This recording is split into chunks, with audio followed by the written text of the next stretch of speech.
I'm 45, and if you're in your 20s and 30s, this is real estate advice I wish someone had given me. It would have saved me time, money, stress, and a ton of regret. Most people in their 20s or 30s either wait too long, buy for the wrong reasons, or don't think long term. And trust me, I've made all of those mistakes and I've paid for it. But here's what I want you to take away from this video. Time in the market and smart decisions early on can set you up for freedom later on. Now in this video, I'm going to walk you through things that I've learned as somebody who's been in the real estate business for over 20 years. I've owned several properties. I've made a lot of mistakes. And to be completely honest, these are things I kind of learned the hard way. I wish someone had come to me and told me the advice that I'm going to give you in today's video. Now understand, these are in no particular order. Number 1, number 5, number 7, they're all going to be equally as important. And with that said, I'm going to be talking some from the investment standpoint and some from just owning your own primary residence. But either way, if you can learn from the mistakes I've made, you're going to be on a much better path to financial freedom. Now I realize at the moment buying a home can be really tough. It's really stressful. Affordability is really low. Interest rates are high. House prices are high. And it might seem too far of a stretch to even buy a home. And I completely understand that. Now, at the same time, I realize a lot of you are in a position to buy a home, but you're scared. You're worried about making the wrong mistake. You're worried about buying when prices are high and then prices crashing and now you owning something that is no longer worth what you originally paid. And trust me, I've been there. I've had to short sell property. I've bought property at the top of the market. And fortunately, I've been able to buy property at the bottom of the market. And if I'm being completely honest, when I bought at the top of the market in 2006, I thought I was ruined. I thought my life was over just a couple of years later as that property depreciated to about 2/3 of what I originally paid for that home. But here's what I want you to take away. Time proved otherwise. The most important thing when owning real estate is time. I mean, the reality is time heals mistakes. I've never sat down with somebody that's owned real estate and then had regrets of owning real estate. In fact, the conversation is always different. I've sat down with people that have owned homes for 50 years, and their biggest regret most of the time is not buying more real estate. Actually, one of the common things that happens when I sit down with somebody who's owned a piece of real estate for a very long time is they go off and they start telling me the story, and the story is very similar across all of these people. And it's the fact that when they originally bought their home, they thought that they were buying at the top of the market. They thought there was no way they were going to be able to make the payment. They didn't know how they were going to make the payment. And as they sit there with me today, they have $1 million+ in equity, and their biggest regret is not buying more real estate over that period of time. Now, I realize a lot of us aren't in a position to buy multiple pieces of real estate, but what I can tell you is I've been in the position where I've actually owned rental properties as well as my primary home. And one of the biggest regrets I have is selling that investment property, which takes me into the second thing I want to talk about here, and that's that cash flow isn't everything. If you're buying rental properties, one of the things that a lot of people out there tell you is you don't buy alligators. You don't buy these properties that eat up your monthly rent, right? You want that property to cash flow. And that takes me back to a couple of rental properties that I owned that didn't really cash flow. In fact, they were breaking even. And this was a time in the market where things were really, really slow. Home prices were depreciating. And quite frankly, I got scared. I got scared of owning those pieces of real estate, even though they weren't losing me money every month. They weren't making me any money. And therefore I said, you know what? I'm just going to cut ties with these properties. I don't want that risk of owning this real estate because it's not paying me every month. Well, now I look at those same properties that I sold back in 2012, and they've appreciated considerably since that point. One of those properties was located in Boise, Idaho, which has gone absolutely gangbusters. I think I bought that property for around $220,000. I ended up selling it for less than that. And now that property today's probably close to $1 million. The same thing for the one that I bought in Lexington, Kentucky. I bought it near $200,000. It was a new construction property. It actually depreciated in value, ended up selling it for less money. And today that property's probably doubled, if not tripled in value. So what I want to stress is break even or slightly negative properties can still be winners, especially if they're in really strong, good locations. Now, as I got older, I had a mentor that told me, hey, when you're buying rental property, you need to either buy from one of two mindsets. You need to either go with a cash flow type property or you need to go with an appreciation type property. Rarely are you going to get both. And at the time, I didn't have that advice. So the fact that I didn't have the cash flow made me think, hey, I made a bad investment. I need to get out of this. And then in hindsight, looking from it now, those were appreciation markets. Had I just held on to those properties, I would have been a lot better off long term. In fact, going back to the first thing that I mentioned here, time healing all mistakes, Time was the answer on those properties. Had I just given it time alone, those properties would have appreciated. I would have actually seen the value in holding those properties, and chances are my net worth would be a lot higher today. Now, a moment ago, I mentioned location, a strong location. I think location trumps everything when it comes to real estate. I realize as a first-time home buyer, a lot of time you have to make sacrifices in your first home because you can't get exactly what you want in the location that you want. So what a lot of people do is they move out of the location they want to be in to, in some cases, a less desirable location so they can get more bang for the buck. They can't get the same size property, right? But by moving, they can get more property, more land, more of the non-negotiables on that list, right? You can check more boxes off. But what I can tell you from owning real estate a long time, being in this game a long time, is you have to love where you live.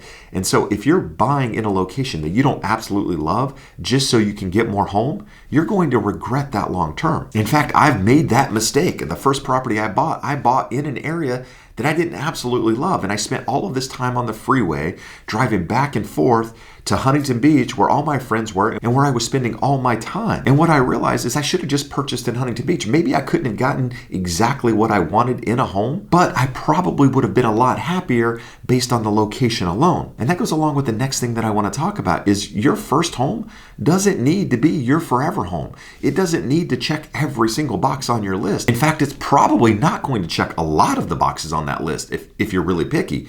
Right? Even if you're able to move up and buy new homes, I still have things I can't check off on my list, right? But I always have that list of non-negotiables, things that I'm not willing to sacrifice. And for me, one of those things at the moment is location, as I mentioned a moment ago. But going in and buying your first home not only teaches you how to manage home ownership, but it also gives you options later on with the possibility of maybe renting it out, trading it up, or selling it to get that equity and buy the next home. Now, I know a lot of first-time home buyers out there don't have the money for a huge down payment. And so you're sitting on the sidelines waiting, thinking, you know what? I don't want to jump in now. I need that 20% down to buy a home. I'm just going to put my money in the stock market because the stock market's been going crazy. But one thing you need to understand, and I wish someone had told me about the leverage of owning real estate, a mortgage magnifies returns. A $50,000 down payment on a $500,000 home means that you're essentially controlling a $500,000 asset. And if that home just appreciates 10%, you've made a 100% cash on cash return. Whereas if you put your money in the stock market, you need that stock price to double to be able to get that same return. Now, that doesn't mean you shouldn't invest in the stock market. You should, but you should also invest in real estate as well. A little leverage goes a long way in real estate. I had several clients during the pandemic buy with FHA loans because that's all they could get into with at that time. They didn't have large down payments. And fortunately for them, the market appreciated considerably during that period of time. So much so that they were able to refinance out of those FHA loans into conventional loans, get rid of the mortgage insurance, actually bring their mortgage payment down, and now they're sitting on a ton of equity. Had they waited until they had a larger down payment to buy a home, chances are they probably wouldn't own real estate today. But with that, one of the important things to understand, and you need to understand if you're in your 20s and 30s, is liquidity matters. Don't use all of your money for the down payment on your home and the closing costs on your home, right? You need to have liquid funds in case of a rainy day, in case you lose your job, in case something happens. You never know. My wife had a health emergency 2 years ago, and I'm the only one in my family working, actually bringing in money. She manages the house. So when she went down, I actually stopped working for a couple of months to be able to take care of her. And fortunately for me, we had money in the bank. We had that liquidity. So instead of being in this really stressful situation, which was stressful, I was able to actually use that money to help continue to pay my bills. So you never know when something's going to happen. So what I want to stress is that you need to have money for repairs. You need to have money for job changes, for layoffs, for life just happening on its own. At the same time, real estate is work. Homes require upkeep. There are repairs that need to happen in properties. My refrigerator just went out of my house, and this is not a cheap refrigerator. Fortunately, I have money set aside to pay for things like this. You need to understand when you own real estate, there are things that are going to break. There are things that are going to happen. You're going to need to update things. You might need to replace the roof at some point, the water heater, the HVAC, the plumbing, the electrical, all of these things at some point might need some work. So don't think just because you own a house that there's no longer expenses. Yes, there are fixed costs, but there are also costs that rise over time, especially in the rental world. Understand that rentals are small businesses. Not only do you need to be thinking about the cash flow situation when owning that property, but you also need to be thinking about replacement cost of that property as well, especially if you plan on owning it long term. I see a lot of investors out there at the moment that are just scraping by on the cash flow side, kind of like I was on those properties that I mentioned earlier. And even with that, they're not thinking long term about the other costs that might need to be replaced over time. So as a potential investor out there, that's something you need to factor in. No one ever told me that when I originally bought investment property. They only talked about the cash flow side of the business. And because I didn't have the cash flow coming in on those properties, I ended up selling them because I didn't really understand the appreciation side. Yes, I owned real estate, and yes, I understood appreciation, but I didn't think about it long term, about holding that and what it actually meant long term. Because as I was holding that, one of the benefits of owning real estate is understanding depreciation, understanding long-term capital gains, 1031 tax exchanges, ways to defer taxes over time that can make sense of some of these properties that don't actually cash flow, kind of like I discussed earlier. Now, just a moment ago, I talked about cost rising on your mortgage, but understand one of the benefits of owning real estate is that your mortgage payment is actually fixed. That's one of the benefits of owning real estate in the United States, is that we have longer term fixed mortgages, like a 30-year fixed mortgage. And the earlier in your life you can become a homeowner, the better off you're going to be long term. Because understand, there's no such thing as 30-year fixed rent. Rent is going to continue to go up almost every year of your life. And I realize at the moment, owning real estate can be way more expensive than renting. But if you're looking long term, like we mentioned earlier, long term is the most important thing when owning real estate. If you can look out long term, owning that home is going to benefit you way more than continuing to rent on that property. But like I said, the earlier you can lock in that mortgage, the earlier on you are in your life, understand you're likely going to make more money over time. Your wages are going to continue to grow. So the earlier in your life you can fix that mortgage payment, the less of your budget it's going to be over time. Yes, there are still going to be things like taxes, insurance. If you're in an HOA, there are costs that are going to continue to go up over time, and you need to factor that in. When you're buying real estate, you can't think of that payment as a fixed payment.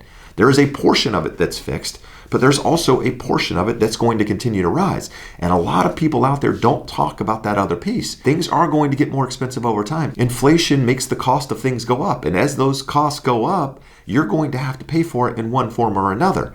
But the largest piece of that puzzle is the mortgage payment. So the earlier you can fix it, the better off you're going to be long term. So my advice is, if you're in your 20s or 30s, don't wait for it to be perfect. Buy what you can, where you can, and hold on to it for the long haul. Trust me, 20 years from now, you're not going to regret any real estate that you purchased. The bigger regret is going to be the ones that you didn't. Now, if you feel like this video gave you some advice, gave you some perspective on real estate, do me a favor and hit that thumbs up.